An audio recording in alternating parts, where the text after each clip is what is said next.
Well, today is Tuesday, June 30th, 2026. I'm Brittany Noble, and here's what's coming up today on The Breakdown.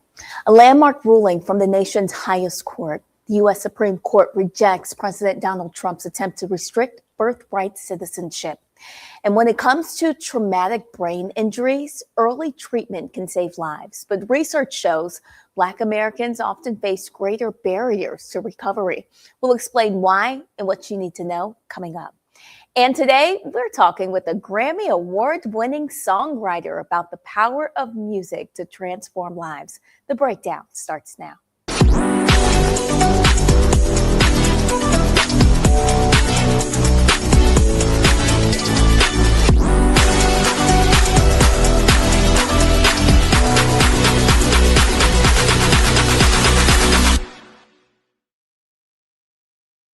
With a breakdown of the headlines and the stories that you need to know about from across Black America.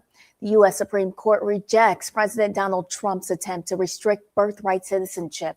The justices upheld a lower court ruling today blocking Trump's executive order for federal agencies to deny automatic U.S. citizenship to children born in the U.S.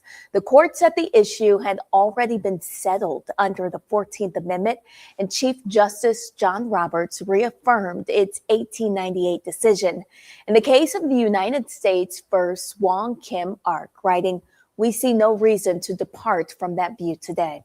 Legal experts estimated the policy could have affected the citizenship status of as many as 250,000 babies born each year and required millions of families to prove their newborn citizenship.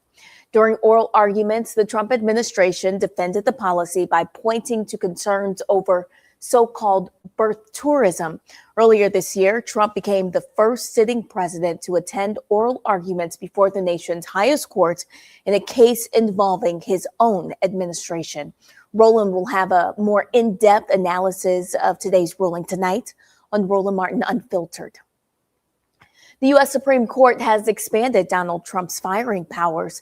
The justices backed Trump of terminating a Democratic Federal Trade Commission member of a once independent federal agency, which could reorder the way the government functions. The decision, powered by the court's conservative majority, invalidated 10-year protections for FTC members enacted by Congress back in 1935. Last year, Trump dismissed the FTC's Rebecca Slaughter over policy differences. At the same time, the court blocked the Trump administration from ending the tenure of Black Fed Governor Lisa Cook over contested allegations of mortgage fraud, signaling that Monday's decision should not be seen as total undermining the Federal Reserve's independence. Trump has sought to fire critics within the government despite federal laws that protected them by requiring a president to show cause such as malfeasance before booting them from office. Well, a 39-year-old white man in Newark, New Jersey is facing felony charges after allegedly attacking a 70-year-old black man during a disturbance last week. Police responded to a house on Seeger Street around 4:50 p.m. Officers found a victim with significant facial injuries after being allegedly assaulted by a 2x4. Investigators said that the suspect, Brandon Watt, and the victim, who live in the same neighborhood, were all involved in a verbal altercation when Watt used racial slurs and attacked the victim as he retreated toward the side yard of his home. Police said Watt struck the victim from behind and punched him several more times, causing a fractured eye socket, broken nose, and fractured jaw. The attack happened in the presence of a child. Police also tied Watt to a June 1st harassment complaint involving the same victim on Seeger Street. In that case, the victim told police a man threatened him while using racial slurs. In Mississippi, Hinds County District Attorney Jody Owens pleads guilty and resigns from his post. Owens pleaded guilty in a federal court on Monday rather than face trial in the federal bribery case against him. He was indicted in October of 2024. He's accused of accepting at least $115,000 in cash and promises of future financial benefits in exchange for helping advance a downtown Jackson Convention Center hotel project through city government channels, Magnolia State Live. The investigation began in 2022 with an undercover FBI sting in which agents posed as real estate developers interested in the hotel project. Prosecutors allege Owens developed a scheme to bribe Jackson elected officials, including former Mayor Chokwe Antar Lumumba and former City Council President Aaron Banks. Lumumba and Banks are also charged in the case, which is set to go to trial on July 13th. Well, Florida police say a Black woman wore disguises to take teaching exams for several educators in Fort Lauderdale. Prosecutors say 37-year-old Cassandra Knowles had been taking exams in person for other people for $1,000 per test over the last 2 years. Knowles runs a tutoring business and had been taking the exams in person for the last 2 years. She allegedly took exams for a teacher at West Glades Middle School in Parkland and a teacher assistant at Parkway Middle School in Fort Lauderdale. She allegedly went to great lengths to disguise herself to look like her customers, changing her hair, her clothes, makeup to match each person she was testing. In at least one case, Knowles even dressed as a man to take an elementary education exam. Broward Superintendent Howard Hepburn said that the school district will open its own investigation into the accused educators. Knowles is also accused of taking GED and nursing exams on behalf of others. She's charged with an organized scheme to defraud.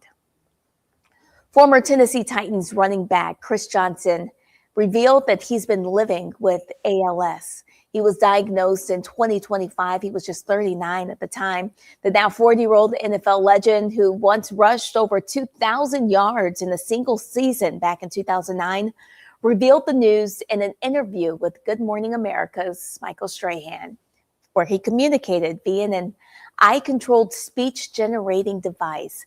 Johnson was diagnosed when he noticed weakness in his right hand and a decline in his grip strength. After thorough testing, doctors confirmed sporadic ALS. ALS, it's a progressive neurodegenerative disorder. It damages nerve cells, controlling voluntary muscle movement, voluntarily affecting the ability to move, speak, swallow, and breathe. He hopes this case will encourage other detection, inspire more research, and give hope to others facing ALS. Former North Carolina St. Augustine president, Dr. Purcell Robinson, has died. He was the 8th president of the university and served nearly 3 decades. Dr. Robinson's leadership transformed the institution and left an enduring mark on higher education in North Carolina. He passed away on Monday. He was 105. A 1946 graduate of the university, Dr. Robinson returned to his alma mater as a faculty member before rising through the ranks to become its 8th president. He led the university from 1967 to 1995, having one of the longest presidential tenures in the school's history. In Dr. Robinson's nearly 3 decades at the school, he helped to strengthen academic programs, enhanced accreditation, and modernize campus facilities. Well, coming up next on The Breakdown today, not every brain injury is visible and not every patient receives the same path to recovery. We're discussing traumatic brain injuries next on The Breakdown. And for more news headlines and in-depth coverage 24 hours a day, please check out the Black Star Network. We want to be your source for stories that matter to our community.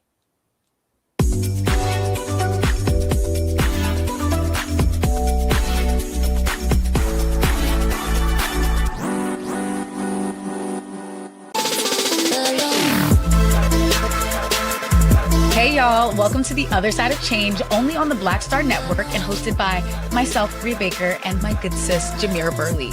We are just 2 millennial women tackling everything at the intersection of politics, gender, and pop culture. And we don't just settle for commentary. This is about solution-driven dialogue to get us to the world as it could be and not just as it is. Watch us on the Black Star Network, so tune in to The Other Side of Change.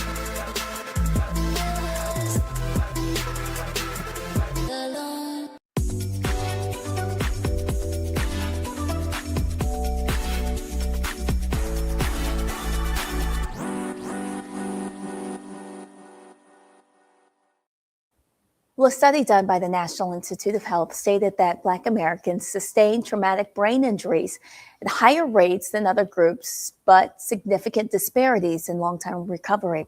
Black people are less likely to receive comprehensive follow-up rehabilitation, which leads to lower rates of employment, poor community integration and more challenges with the mental health outcomes. Here to talk about TBIs is Dr. Marissa DeFries, a board-certified trauma surgeon. Thank you so much for joining us today. Hi, sorry, I can't actually hear you right now. Okay, no problem. So we'll go to a quick break and then we'll check your audio and stay with us. You're watching The Breakdown.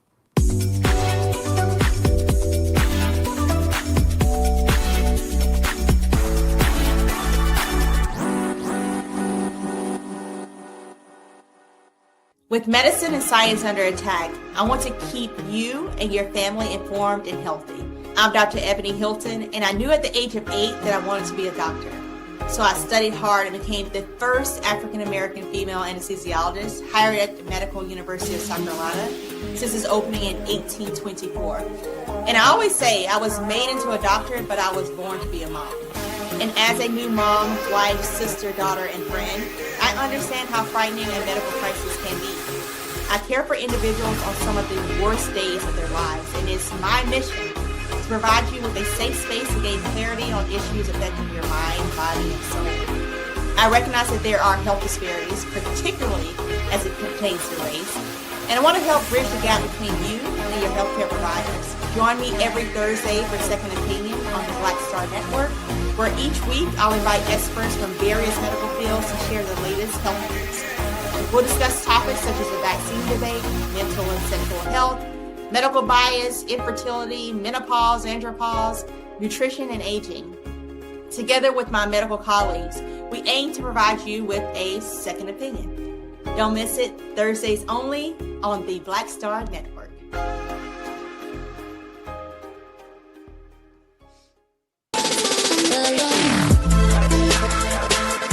Hey y'all, welcome to The Other Side of Change, only on the Black Star Network and hosted by myself, Bria Baker, and my good sis, Jamira Burley.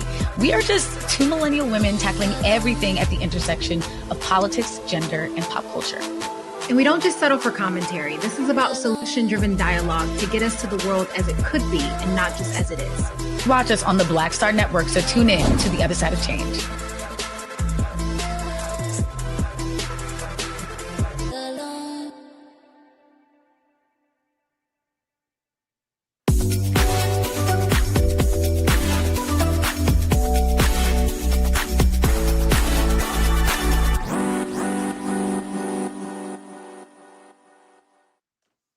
All right, welcome back and thank you for your patience. Here to talk more about TBIs is Dr. Marissa DeFries. Can you hear us now? I can. Thank you so much. Absolutely. Okay, so you are a board-certified trauma surgeon. Can you tell us about maybe different types of brain injuries that you encounter? Yeah, first of all, thank you so much for allowing me to be part of this conversation. I think it's really important for our population and our community. Traumatic brain injury is injury or damage to the brain sustained from an outside force. It's kind of a spectrum of disease. So the lighter side of things are concussions, and then you get more serious brain injuries. And tell us, do these injuries occur at different levels? Yeah, so, when we talk about mild traumatic brain injury, that would be considered a concussion, like something that you would get that if you were playing sports or if you had a small fall, to bigger brain injuries that require hospitalization or sometimes surgery. What makes a difference when you get into recovery?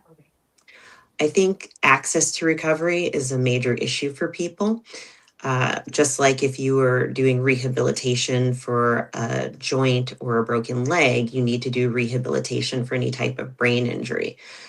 So getting brain injury rehabilitation earlier to the time of injury and with the appropriate resources really does help you return to your family and your community the way you want to be. Okay, now the study states that Blacks are at a higher risk for TBIs and have a harder time recovering. Could you talk to us in detail about why that is? Of course. So I think Black and Brown populations unfortunately have a problem with access and socioeconomic disparities. Um, when we talk about the disparities regarding traumatic brain injury, it doesn't have to do with biology per se. It has to do with our access to the resources. So, having appropriate safety equipment, or Black or Brown people having higher risk jobs that put them at increased risk for developing traumatic brain injury. Access to trauma systems, trauma care has evolved significantly in the last 10 years, so being able to access the place where they have the needs really makes a difference. Can you tell us any information that maybe could help us prevent TBI? Is there anything that we can do to prevent it? Absolutely. Preventing traumatic brain injury is kind of the key to having a long productive life. Part of preventing traumatic brain injury is utilizing what you have. So, utilizing helmets, even though most kids don't like using them, for when you're riding a bicycle or a motorcycle, using seatbelts in the vehicle so that you don't have your head get injured if you happen to be in a car accident. Um, Using safety measures in the home so you don't have a fall. Okay, those are good tips. What should a person do if they feel that a hospital is not taking their symptoms seriously enough? I think it's up to us to be our best advocate. Symptoms that are associated with traumatic brain injury include nausea and or vomiting, especially if it's more than once, a severe headache, excess sleepiness. The old thought process of letting someone sleep it off really is not the safe thing to do. It needs to be evaluated. Slurring of speech or changes in how you're able to move your body are also signs that you need to be evaluated. And once you get to the hospital, giving a clear history, making sure that they understand that you've had some sort of mechanism that you're at risk for a traumatic brain injury. Is there ways that families and friends can better advocate for the people that they love? Insist on being evaluated for a traumatic brain injury. I think using that terminology when you know what has happened to someone really makes a difference and makes people pay attention. So, explaining that, hey, my friend had a fall, or hey, my friend had a car accident yesterday, really raises the awareness and the concern for people in the hospital. Is there anything that maybe a message that you want our audience to know, something that really stands out to you about TBIs? Traumatic brain injury is a really long process in terms of recovery. The general rule of thumb is that it's 12 months from your time of injury until you get your new baseline, meaning your brain has 12 months to do rehabilitation and rewiring so that you can get back to a meaningful life. So don't give up too early, and seek access as soon as you can to be evaluated. Tell us a little bit more about your practice and how folks can stay connected to you. So I am like you mentioned, a board certified trauma surgeon. I also do general surgery and critical care. So if people are seeing me, unfortunately, something really bad has happened to them. I practice in 3 different hospitals in Southern California. So hopefully you're not seeing me in the ER, but I do have a LinkedIn profile if there were ever any questions. Okay, that's good information to know. Could you tell us a little bit more about how you were able to get into the medical field and achieve the success that you have today? Yeah, I was born and raised on the East Coast, and most of my medical training is from the East Coast. And I was really fortunate to have great mentors and a lot of family support to allow me to get in the right rooms and raise my hand and be sponsored to participate and join major organizations such that I can have an impact on trauma care in the United States and internationally. Wow, that's incredible. To the people that are watching at home that see you here in the position that you are now, any words of advice to them? Happy to give advice and mentoring. That's actually one of the things that I do provide for people. So people that are interested in medicine or healthcare, I do offer mentoring and counseling so that I can help them however I can, put them in the right rooms, introduce them to the right people so that they can reach their goals. Hmm. Tell us what inspired you to take up this specialty? I think surgery is more definitive for people so that there is a problem and there is a direct answer in terms of fixing it. So I've really enjoyed being able to see the completion of someone's problem. So for me, seeing someone that has had a traumatic brain injury and 6 months later they come walking back into the hospital to say thank you is really gratifying. It seems to be very gratifying for you to be a mentor as well. What makes you pour into the next generation? Yeah, I just actually started a new project where I'm a program director for a surgical critical care program. So providing education to the next generation. Okay, that is incredible. Well, we are so grateful for your time today, Dr. Freese. Thank you so Super much happy for to be joining here. us. Yeah, happy to be here. All right. Well, hopefully we'll have you on the show again sometime because obviously you have a wealth of knowledge. Okay, sounds good. Thank you, Dr. Freese. Great. Thank you so much. I appreciate your time. Absolutely. All right, folks, we still have so much more ahead today on The Breakdown. After the break, we are celebrating Black Music Month. So we'll have a special interview in our Noble Spotlight right after the break. Stay with us. We have much more ahead.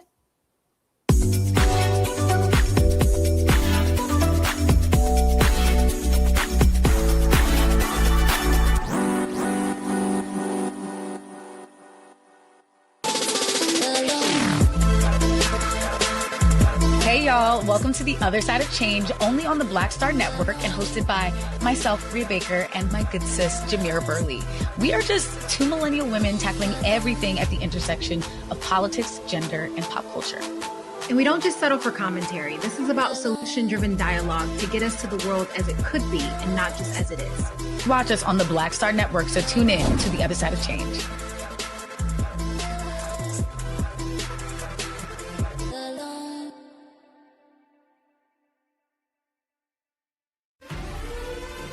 Violent white supremacy is, quote, the most persistent and lethal threat in the homeland. The greatest terrorist threat to the homeland is the homegrown violence stream, including hate crime committed on behalf of some kind of white supremacist ideology. They are coming after everything in Black America. MAGA and Donald Trump are specifically targeting Black America. They are going after the money. Attack Black Lives Matter. Attack critical race theory, attack woke, DEI. MAGA wants to defund Black America. This is a perfect example of their desire to completely degrade and de-emphasize Black people.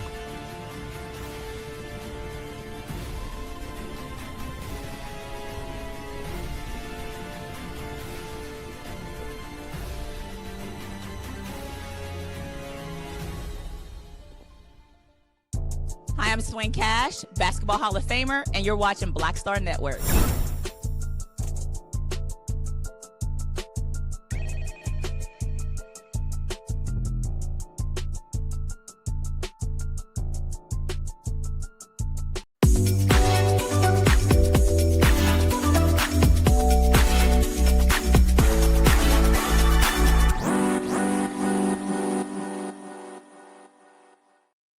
Well, today in your Noble Spotlight, it is important for us to highlight Black Music Month. Joining us now is Grammy Award-winning songwriter, producer, engineer, and creator, Carvin Haggins. Welcome to The Breakdown. Can you hear me okay? Here. Oh, wonderful. Okay. I can't hear you, but it's definitely a pleasure being here. Okay, so you're having problems hearing me too? Yes. Okay. let's take a quick break. We'll be right back.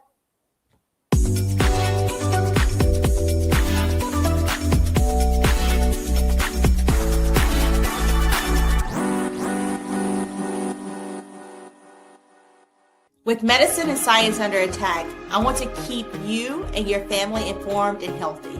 I'm Dr. Ebony Hilton, and I knew at the age of 8 that I wanted to be a doctor. So I studied hard and became the first African-American female anesthesiologist hired at the Medical University of South Carolina since its opening in 1824. And I always say I was made into a doctor, but I was born to be a mom. And as a new mom, wife, sister, daughter, and friend, I understand how frightening a medical crisis can be. I care for individuals on some of the worst days of their lives, and it's my mission to provide you with a safe space to gain clarity on issues affecting your mind, body, and soul. I recognize that there are health disparities, particularly as it pertains to race, and I want to help bridge the gap between you and your healthcare providers. Join me every Thursday for Second Opinion on the Black Star Network, where each week I'll invite experts from various medical fields to share the latest health news. We'll discuss topics such as the vaccine debate, mental and sexual health, medical bias, infertility, menopause, andropause, nutrition, and aging. Together with my medical colleagues, we aim to provide you with a second opinion. Don't miss it, Thursdays only on the Black Star Network.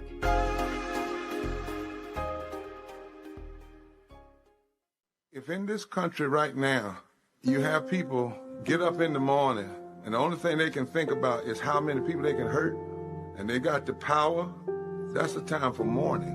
For better or worse, what makes America special, it's that legal system that's supposed to protect minorities from the tyranny of the majority. We are at a point of a moral emergency. We must raise a voice of outrage. We must raise a voice of compassion. And we must raise a voice of unity. We are not in a crisis of party versus party. We are in a crisis of civilization, a human rights crisis, and a crisis of democracy itself.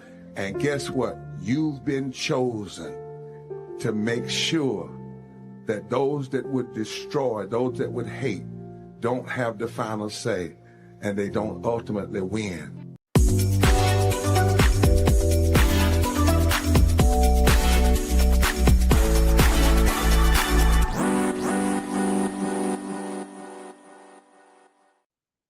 All right, Carvin Haggins, can you hear me now? The sound is still out, but let's see if I can read some lips here. I don't know what's happening here. Look, I hate to tell you, not only is the sound out, but we can't see you either. So what we will do is, if my director can. Thank you for having me. Let's see what's going on. Well, you know what? It's a pleasure to have you on the Noble Spotlight as well. What we'll do is take your time. Hopefully we can check out potentially Roland Martin Unfiltered. We do have a clip that we can share with you. I just don't know if my director is able to pull it up just yet. So let's go to a quick break and we'll be right back.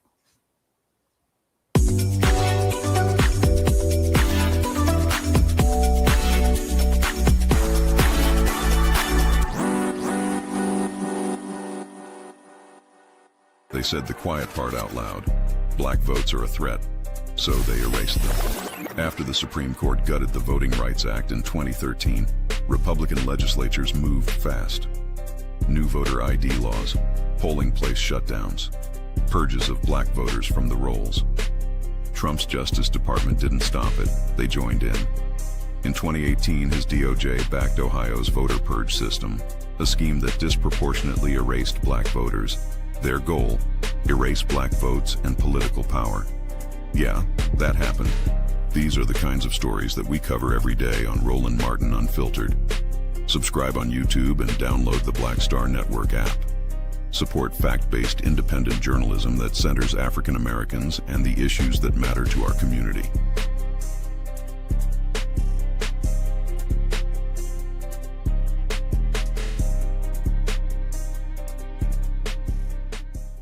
If in this country right now, you have people get up in the morning And the only thing they can think about is how many people they can hurt, and they got the power.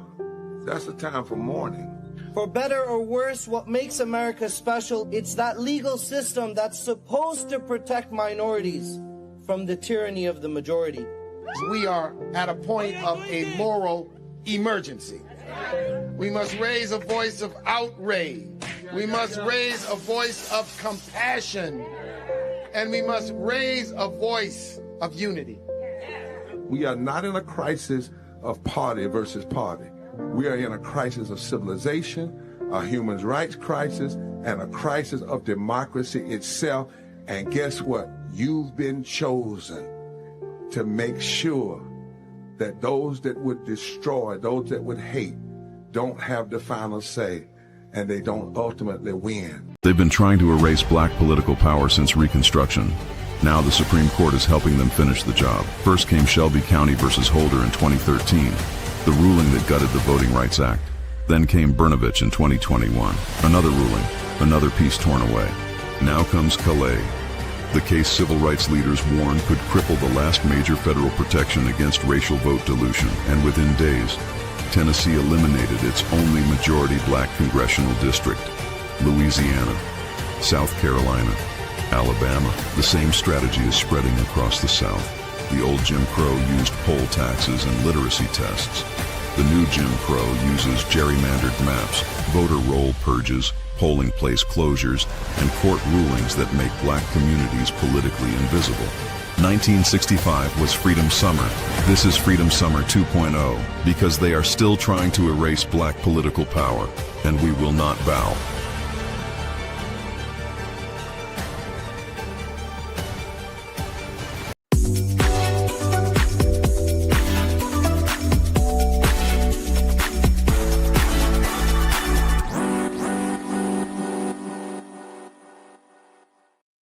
Black and Missing segment today, we're asking for your help finding Asha Degree. She's been missing from her Shelby, North Carolina home since February 14th of 2000. The picture that you're looking at is age progressed to 29 years old. She was last seen by her father at approximately 2:30 in the morning when she was asleep in her bedroom. By dawn, her parents were unable to find her. If you have any information about what happened, please contact Cleveland County Sheriff's Office. That number is 704-484-4822.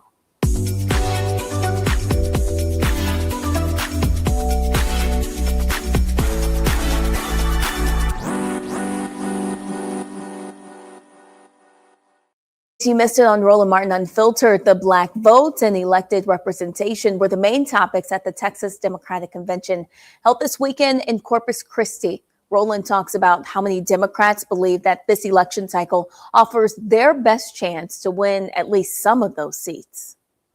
Major elections in November. Democrats, of course, want to hold on to the seat in Georgia, pick up seats in North Carolina, Maine, Iowa, Alaska, and some other ones. Republicans have endorsed someone many other Republicans have been highly critical. Well, conservative radio talk show host Shelley Winter announced that he's saying adios to the Republican nominee, and he is supporting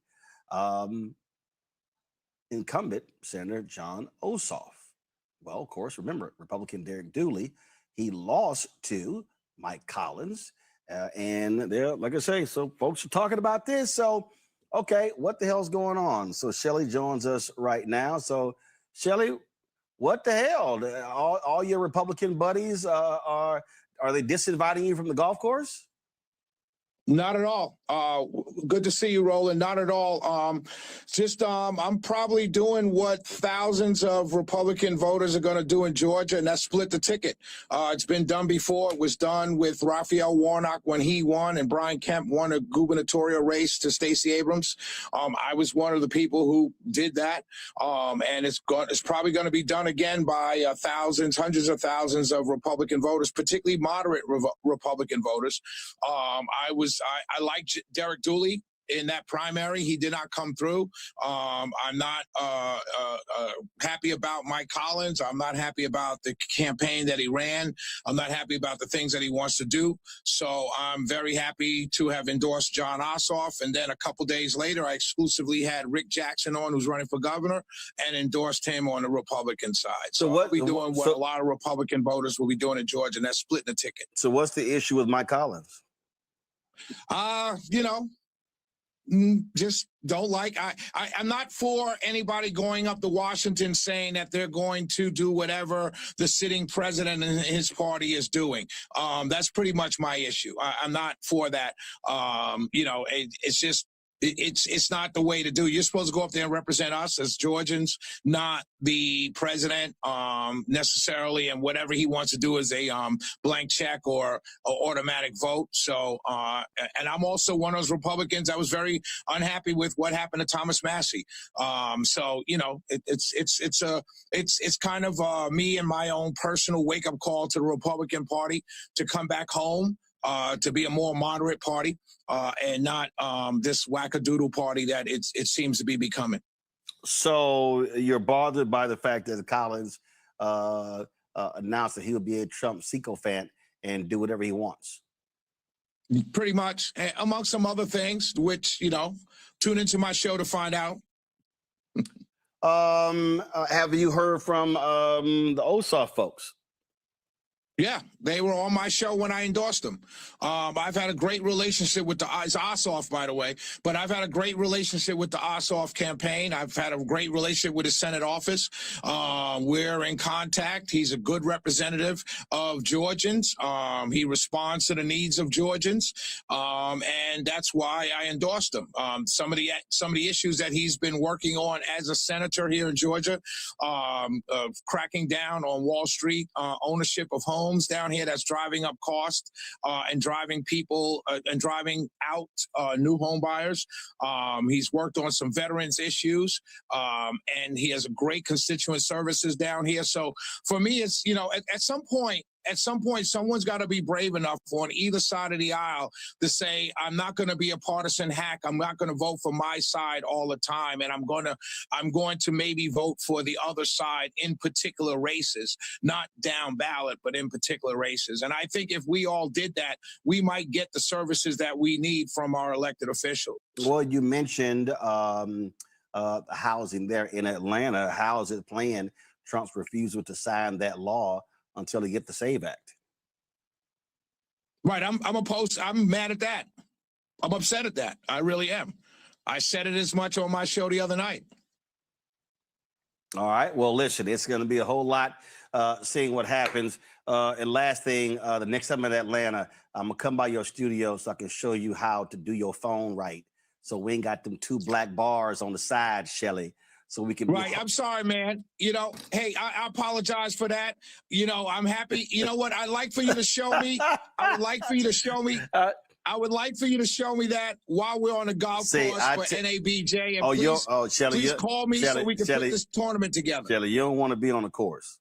I'm gonna take your money, Shelly. I can't wait to see you, my brother. I'm gonna take you. Wait to see you in Atlanta, my brother. I'm gonna take your money. All right. Wait to see you. I'll be there for a whole week. All right, Shelly. We appreciate it. Thanks a lot. Wait to see you. We appreciate it. God bless you. Thanks a lot. It is going to be.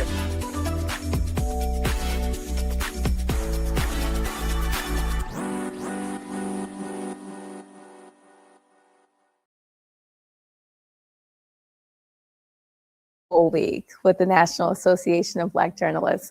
All right, coming up tonight on Roland Martin Unfiltered, and updates on the McDonald's racial discrimination case. Roland will talk to one of the plaintiffs who says he experienced systemic racial discrimination against Black franchise owners. All tonight, starting at 6 p.m. Eastern, only on the Black Star Network. All right, we are still celebrating Black Music Month right after the break here in your Noble Spotlight. Stay with us. You're watching The Breakdown.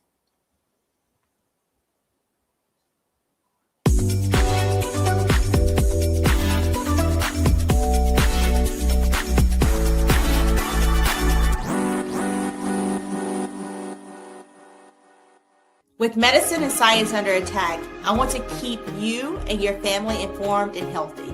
I'm Dr. Ebony Hilton, and I knew at the age of 8 that I wanted to be a doctor. So I studied hard and became the first African-American female anesthesiologist hired at the Medical University of South Carolina since its opening in 1824. And I always say I was made into a doctor, but I was born to be a mom. And as a new mom, wife, sister, daughter, and friend, I understand how frightening a medical crisis can be. I care for individuals on some of the worst days of their lives, and it's my mission to provide you with a safe space to gain clarity on issues affecting your mind, body, and soul. I recognize that there are health disparities, particularly as it pertains to race, and I want to help bridge the gap between you and your healthcare providers. Join me every Thursday for Second Opinion on the Black Star Network, where each week I'll invite experts from various medical fields to share the latest health news. We'll discuss topics such as the vaccine debate, mental and sexual health, medical bias, infertility, menopause, andropause, nutrition, and aging. Together with my medical colleagues, we aim to provide you with a second opinion. Don't miss it, Thursdays only on the Black Star Network.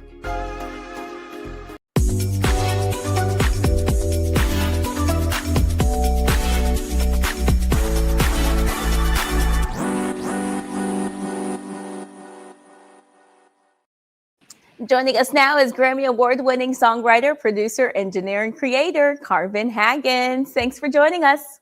Thank you for having me. It's a pleasure to be here.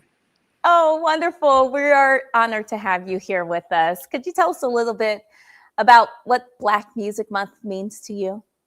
Well, Black Music Month means pretty much everything to me because I'm a creator of Black music. It's great to be recognized in what we do and how we do it and why we do it. And, you know, it's Black Music Month, but it should be Black Music Year, Black Music Decade, Black Music Century. Tell us, the sound of freedom, what does that phrase mean to you?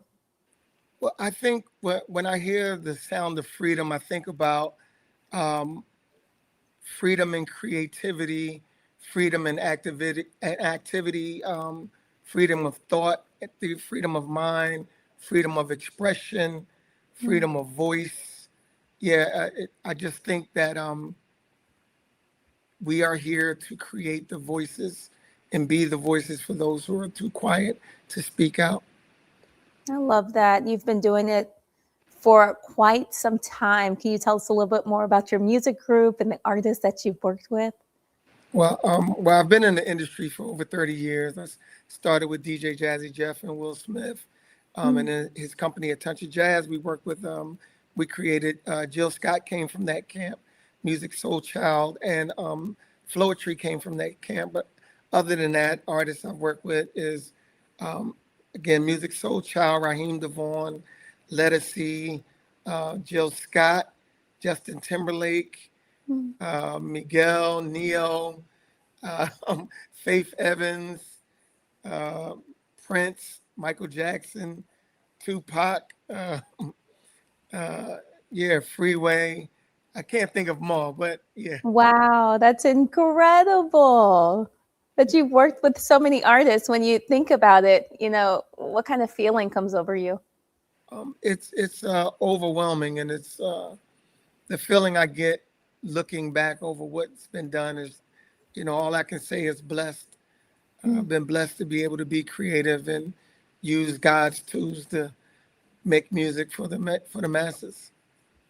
Could you talk to us a little bit more about spirituals and how those early worship songs influenced us today, and those coded messages that were sung, like "Wade in the Water," "Follow the Drinking Gourd," "Old Ship of Zion"?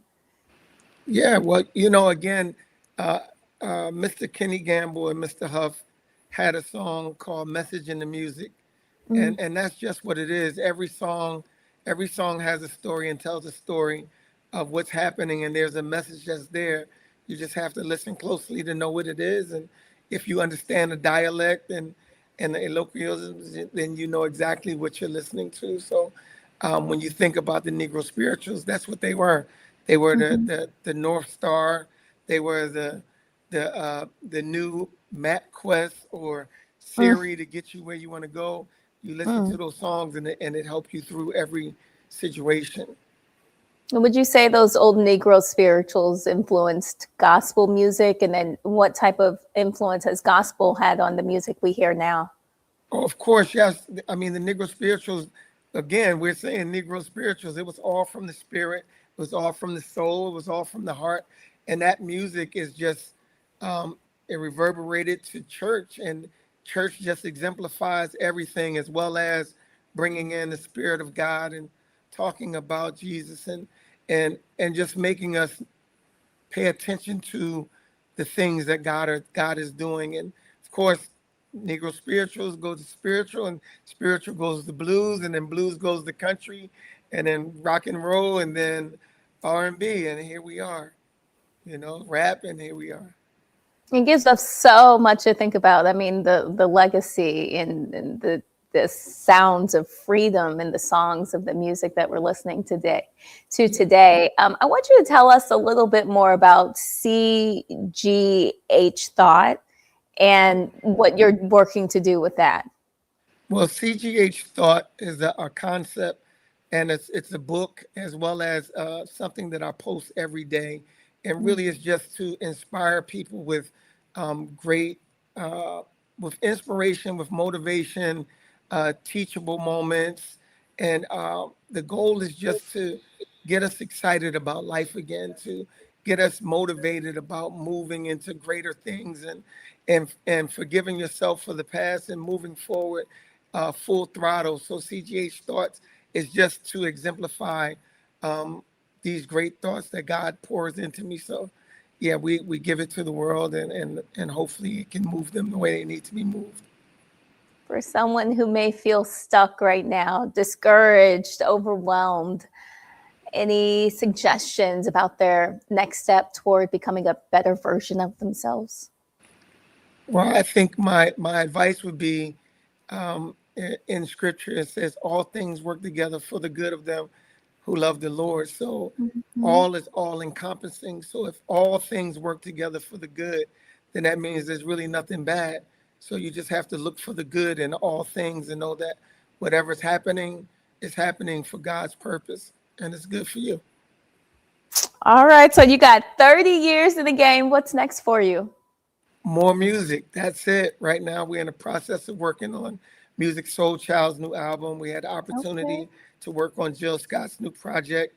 And it's our goal and our mission and our purpose is to make family-friendly music that moves your soul and warms your soul and brings family together. So that's what we're doing. My team, myself, Yanti Strickland, Tizzo, Typewriter. We're just working to create something great. Michael MacArthur, Ivan Barrios, we all are working to make great music and keep music in its way, in the state that it was made for.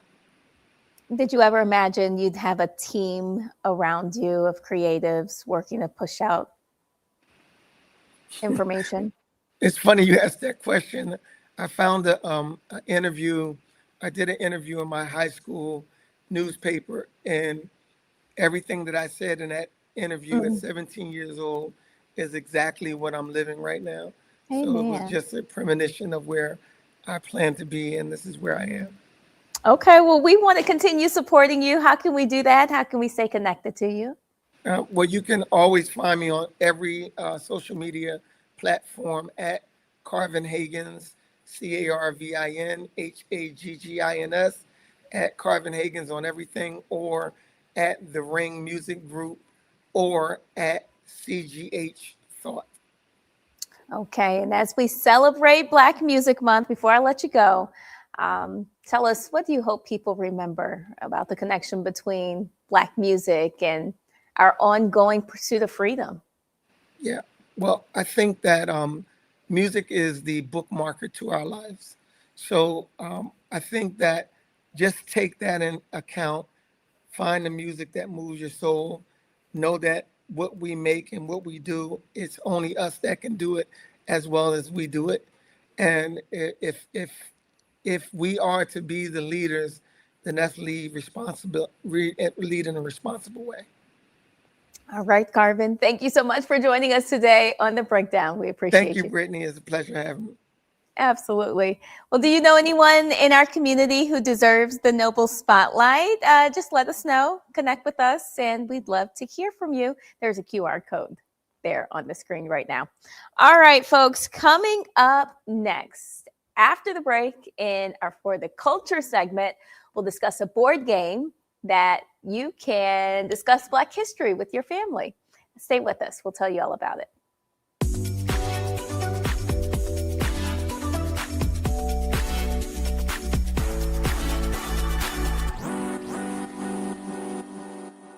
Folks, Black Star Network is here. Oh, no punches! I'm real revolutionary right now. Support this man, Black Media. He makes sure that our stories are told.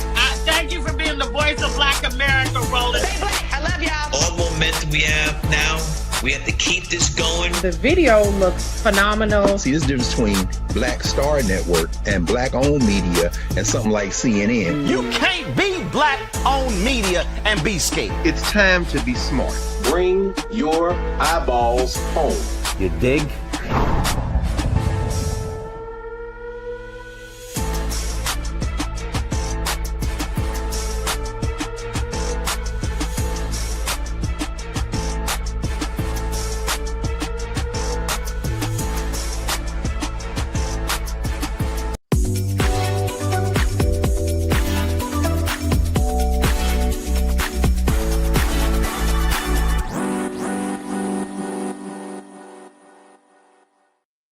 Well, for the culture, joining us now is Brother Jamal Shabazz, creator of a Black History board game that's helping players of all ages learn more about the rich legacy of the African diaspora. Brother Jamal, welcome to the breakdown.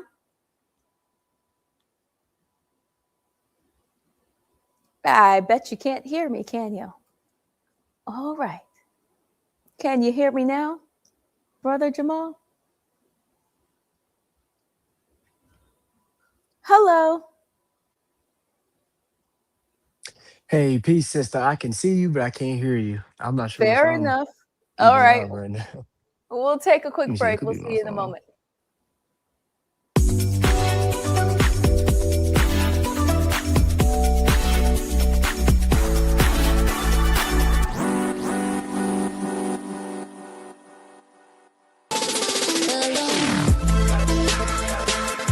Hey y'all, welcome to the Other Side of Change, only on the Black Star Network and hosted by myself, Bria Baker, and my good sis, Jamira Burley.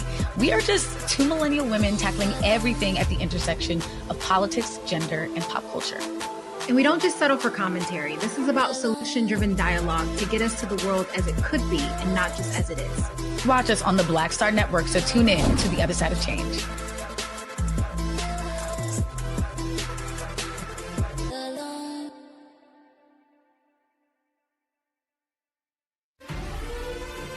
Violent white supremacy is, quote, the most persistent and lethal threat in the homeland. The greatest terrorist threat to the homeland is the homegrown violence stream, including hate crime committed on behalf of some kind of white supremacist ideology. They are coming after everything in Black America. MAGA and Donald Trump are specifically targeting Black America. They are going after the money. Attack Black Lives Matter. Attack critical race theory, attack woke, DEI. MAGA wants to defund Black America. This is a perfect example of their desire to completely degrade and de-emphasize Black people.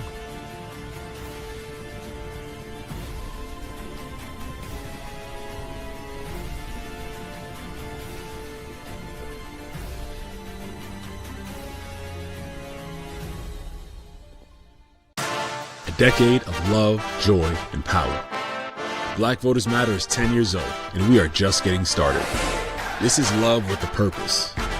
This is Black joy in motion. This is unstoppable power. Across campuses, neighborhoods, and back roads, let's go! We show up not just to vote, but to be seen, to be heard, to belong. We ride together. We organize together. We remind each other that our voices matter because they always have. Black Voters Matter is about more than ballots. It's about housing and healthcare, clean water and living wages, education, reproductive freedom, and dignity.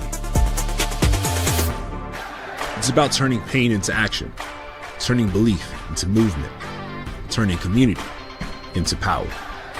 We don't wait to be invited. We bring the energy. We bring the love. We bring the people. Because when Black communities come together, we don't just survive, we thrive.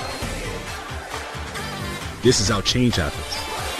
So really This nice commercial. is how history moves. A black-tastic commercial. We organize, we build, we win.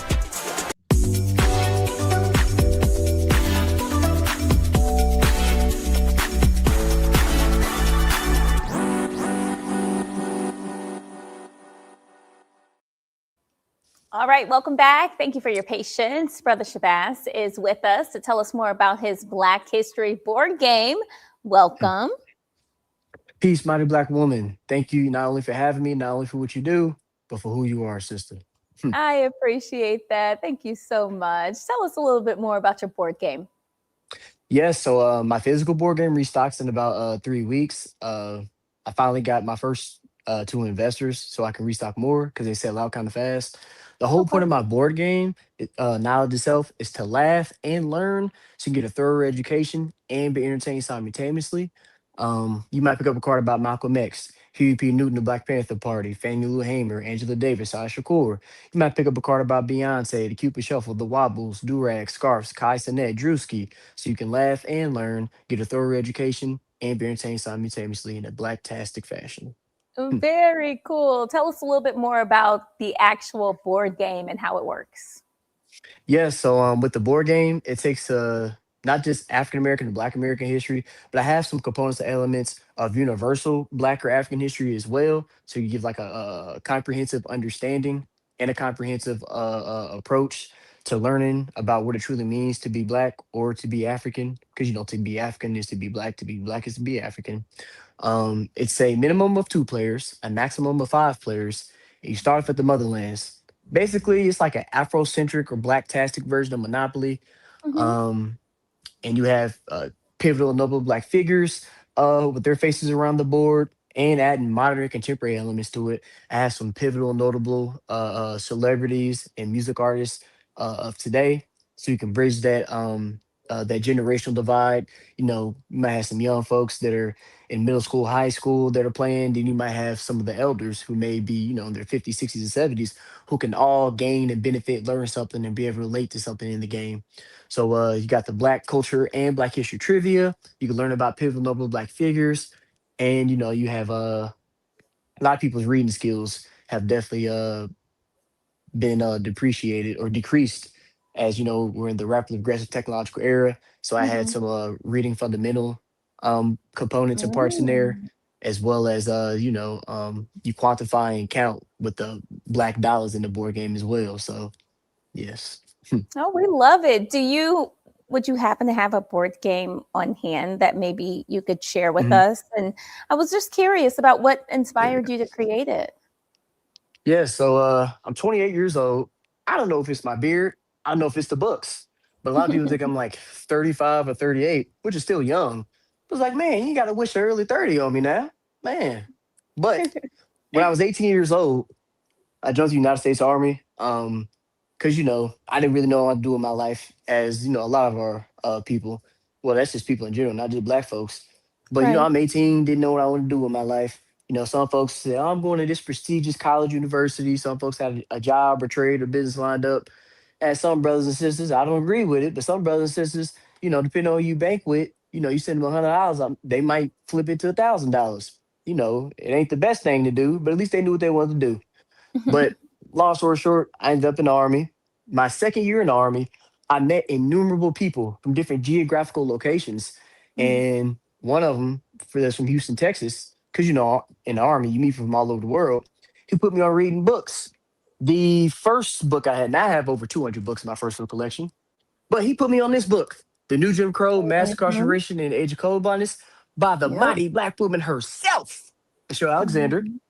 And that led me to read dozens of other Afrocentric and Black focused books. Then I said, you know what? I'm going to put all the information I learned in this book and Wow. other books into this board game, my app, my youth programs, my viral content on social media. I just hit 30,000 followers on Instagram today, which is dope. I always Nice. tell people, followers and likes and shares don't really matter. It's about the message that you're pushing out, how you can Hmm. positively impact somebody. The likes, shares, and followers. I mean, okay, yeah, cool, but that's not like the say all be all. That's not the main focus and objective. It's to re-educate, inspire, and liberate our people in some aspect, way, shape, or form. So What is your yes. Instagram account and your social media handles? So my Instagram is Maul317, or you can search Brother Jamal. Um, I honestly just tell people to Google me. If you Google Brother Jamal Shabazz, it'll pop up. Because Okay. sometimes people will miss that extra A, that blacktastic A in my name. They'll put Fair enough. Jamal, but it's Jamaal. So I'll say, hey, Okay. just Google Brother Jamal Shabazz, and I'll pop up in the blacktastic fashion. And my apologies, sis, I never caught your name. Oh, that's all right. My name is Brittany. The mighty black woman herself, Brittany. You put my smile to shame. It's a pleasure to see you, Brittany. Oh, you're so kind. I want you to tell us a little bit more about maybe some of this information, some of these historical Yes. figures or Mhm. current people that are featured in the game, information that we're not learning in school. Most definitely. I think this is why my youth programs are so successful and so sought after in the state of Indiana. I'm aspiring to possibly get my first contract outside of Indiana. But right now, things have been going blacktastic here in Indiana with my youth programs. But one thing I love to do with the kids, no matter what community center, educational facility, or a school that may, bring me out for the youth, the first lesson I give them pertains to a quote I always say: "You must always study the history of a thing to understand what it is today." So I'll start off with dapping up. The young folks and the elders know what dapping up is. That's how we greet each other, say hello to each other, show love and reverence to each other as black folks. But I tell them, hey, why do we dap each other up today? Why is it that we see a lot of the athletes today?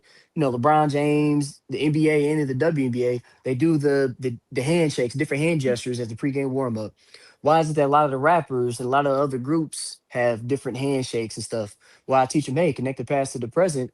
Dapping up stands for dignity and pride. It came from black soldiers during the Vietnam War to show that, hey, we have love, care, and reverence towards each other. So when we dap each other up, that means we have each other's backs. Because you had a lot of, white supremacist devils that were around at the time, even still today. They just do it in different ways. So the black folks in the Vietnam War in the army had to make sure, they was looking out for each other. So they came up with dapping up, which stands for dignity and pride, to show, they're caring and giving love to each other, in unity and community. So that's why we dap each other up today. So, I mean, yeah, I mean, you even have the Freedom House in Pittsburgh. They were Mhm. the central component to paramedics that we have today, or the EMS services.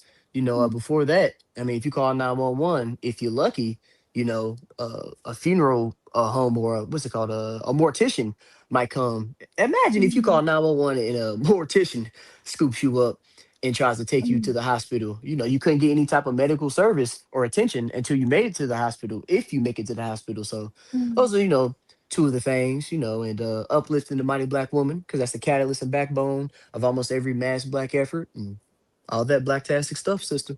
Great questions, by the way. Wow, you are good Yeah. at what you do.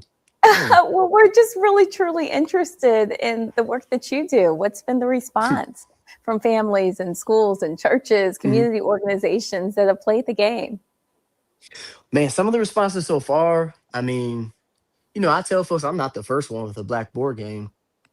But what stands out is I'm the first to have the board game and app that teaches you Black history, Black culture. Because my app is like the condensed version of the board game. Mm. Um, and they're surprised. I tell people to watch my lectures and speeches. I've lectured at Marion University, University of Indianapolis, different places across the state. And Mhm. people have realized, I'm funny too. I get a few little giggles, little chuckles every now and then. I got a little Richard Pryor in me. It ain't just Malcolm X. Little Cat Williams and Bernie Mac in me too. And they're surprised that how funny some of the culture cards are. It's like, yeah, Malcolm X was hilarious when he was talking about heavy material when it comes to the social, political, economic, or spiritual predicament of our people. Dick Mm. Gregory implemented comedic elements. Angela Davis every now and then, Fannie Lou Hamer, Francis Quest Wesseling. There's nothing wrong with laughing. The arts or entertainment is what's helped progress our people. different arts, through music, our style, or how we, choose to rock our hair, especially the sisters. What y'all be saying, clock it, and did y'all be doing y'all thing with the hairstyles? That's a form of expressing ourselves. The way we Hmm. dress. I mean, so comedy is definitely something that should be implemented when it comes to the approach you take with not just re-educating, but inspiring and empowering our people. I know inspiring the youth is so important to you. Why is it important for Black children to see themselves reflected in stories of leadership and innovation, really Mhm. excellence? Another black-tastic question from a black-tastic woman in a black-tastic platform. Wow. I'll say, I'm 28 years old, born and raised in Indiana. I'll be here Mhm. all day. You know, y'all can go check out my lecture that talks about the anti-black and rich history of Indiana. But Indiana is very Where is racist. A it? lot of The white lectures. babies. Where are the lectures? On my YouTube, sister, if they search Brother Jamal Shabazz, I'll pop up on YouTube in a black-tastic fashion. But just like Malcolm X when he was Detroit Red, a lot of our people, due to European and white indoctrination, we begin to develop this pervasive element called coonery. And when I was young, I used to be a coon because I was indoctrinated by white supremacy and white indoctrination, right? But then when I began to read these Afrocentric and Black focused books, literature, other works and materials, I realized I shouldn't be um scared or upset to be, dark skinned, to be blessed with all this radiant melanin. I shouldn't be, upset about my hair or be insecure about my phenotype. I should embrace it. I should be proud to be black and not try to assimilate because every group of people has its own wants, needs, interests, and concerns. But us as black people or African people, the aboriginal people that inhabit this earth, we're the makers, creators, cream of the crop, cream of the planet Earth. Y'all are good at y'all job. How y'all pull up that lecture that fast? You know what? I'm sorry. I gotta give a round of applause. Round of applause to everybody in the back. Man, y'all follow me on Instagram. I Keenan, follow y'all Courtney. back. Man, Sister Courtney, the Naptown legend, Sister Courtney, you're good at what you do. Wow, that's sister. But that's why I do it. It's not a disgrace to once have been a coon. It's a disgrace to remain a coon. And that goes not just for black people, but all groups of people. You should love who you are, and be your authentic and organic self. As long as you're not physically harming anyone or impeding on anyone's overall quality of life, you should do what you want to do and be who God made you to be, sister. I hope that answered your question. Oh, well, listen, before we let you go, can you Yes. tell us maybe a few surprising facts that players could discover while playing since we don't have time to play the game ourselves? For sure, Mighty Black Woman. Again, my board game restocks in about 3 or 4 weeks. Because Mhm. I had 10 of them available last week as like a teaser, and I didn't think they was gonna be gone that fast. But you'll learn about snapping up history. You'll learn history about some interesting facts about Indiana history as well. You'll learn about some history of some mighty black women who have been dismissed or underregarded due to a lot of the due to the patriarchy and a lot of the misogynistic scholars who have been involved in history books and books in general. So I'm definitely a glorifying black women and men, at the same rate. But historically, even today, you talk about contemporary times, black women are often dismissed. So you learn about folks like Fannie Lou Hamer, Ella Baker, Messiah Shakur, Angela Davis, Frances Cress Wesling, all these pivotal notable black women and other figures, instances and cultural enriching values and traditions we have as Black and or African people on an international global aspect and scale. All right. So, one last time, tell us exactly Mhm. where we can go to pick up this game once you restock Yes. it. So once it restocks, you can go to my website, brotherjamalnelson.com. I changed my name to Shabazz because I got rid of my European or white last name. Because due to slavery, that's why I got a lot of black folks with the last name Jackson, Jones, Anderson, Smith, so on and so on, due to slavery, European or Mhm. white last names. But I kept my Brother Jamal Nelson so people can see, hey, this is where I started. But now I'm Brother Jamal Shabazz. But you can go to brotherjamalnelson.com or my current investor, you can go to their website, the Riley Community Center. That's also where I Mhm. have my current youth program. I have more programs coming up soon at different organizations as well. But Mhm. I need to update my website. I've been good in that suit. Ooh, dang, I forgot my hair done came a long way. I thought I was going bald for a minute. But hey, you never know. The African genotype will come out. I thought I was going to have to pack it up early, but I'm doing all right. But yeah, You are. BrotherJamalNielsen.com. It'll pop up. All right, Brother Jamal. Thank you so much for joining us today on The Breakdown. Thank you, sister. Y'all have a blacktastic day, sister. And y'all in the back doing y'all's thing. Y'all have a blacktastic day too. Yes. Again, shout out to our director, Keenan, and our producer, Courtney, and all the other producers and staff that we have here at the Black Star Network, working to put on shows just like this, The Breakdown.